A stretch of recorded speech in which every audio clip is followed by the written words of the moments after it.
ഇത് തന്നെയാണ് വേറൊരു രീതിയിൽ ഗാന്ധിനഗർ സെക്കൻഡ് സ്ട്രീറ്റിലും നാടോടിക്കാറ്റിലും ഒക്കെ ആവർത്തിക്കുന്നത്. ഒരു നിവൃത്തിയില്ലാതെ പശുക്കറവ നടത്തി അവിടെ രക്ഷപ്പെടാതെ വരുമ്പോൾ എന്നാൽ പിന്നെ ഗൾഫിൽ പോകാം എന്ന് വിചാരിച്ച് ഏജന്റിന് പൈസ കൊടുത്ത് ഗൾഫാണ് എന്ന് വിചാരിച്ച് മദ്രാസിൽ ചെന്ന് പെടുന്ന രണ്ട് ചെറുപ്പക്കാർ. അവിടെയും സ്ഥിതി ഇത് തന്നെയാണ്. ഞാൻ ബികോം ഫസ്റ്റ് ക്ലാസ് ആണ് എന്ന് പറയുന്ന നായകൻ, കൂടുതലുള്ള ആൾ വെറും പ്രീഡിഗ്രിക്കാരനാണ്. അപ്പോൾ അഭ്യസവിധരായ രണ്ടുപേർ ജീവിക്കാൻ ഒരു മാർഗമില്ലാതെ പല സന്ദർഭങ്ങളിൽ ചെന്ന് പെടുന്നു. അത് വലിയ വലിയ തമാശകളിലും കൂടി കടന്നു പോകുന്നു. നമ്മളൊക്കെ അത് കാണുന്നു ചിരിക്കും. TP ബാലഗോപാലിൻ്റെ ഏതാണ്ട് അതേ അവസ്ഥ തന്നെയാണ് ഈ സന്മനസ്സുള്ളവർക്ക് സമാധാനത്തിലും നായകനുള്ളത്.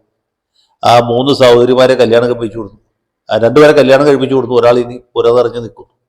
ജീവിക്കാൻ ഒരു മാർഗമില്ല. വസ്തുക്കളെല്ലാം കേസിൽപ്പെട്ട് നഷ്ടപ്പെടും.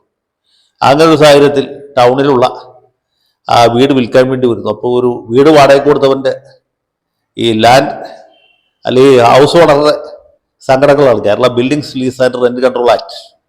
അതാണ് അതിൻ്റെ അത് പ്രധാന പ്രതിപാദ്യ വിഷയം. അത് പ്രകാരം ഹൗസ് ഓണർ അനുഭവിക്കുന്ന ബുദ്ധിമുട്ടുകൾ ഗോപാലകൃഷ്ണ പണിക്കർ, ഹൗസ് ഓണർ ഗോപാലകൃഷ്ണ പണിക്കരുടെ അവകാശങ്ങളെ കുറിച്ച് പുള്ളി പറയും. കോടതി കയറി നടക്കുന്നവൻ്റെ നിസ്സഹായതയും നിർഭാഗ്യവുമാണ് അവിടെ ചർച്ച ചെയ്തത്.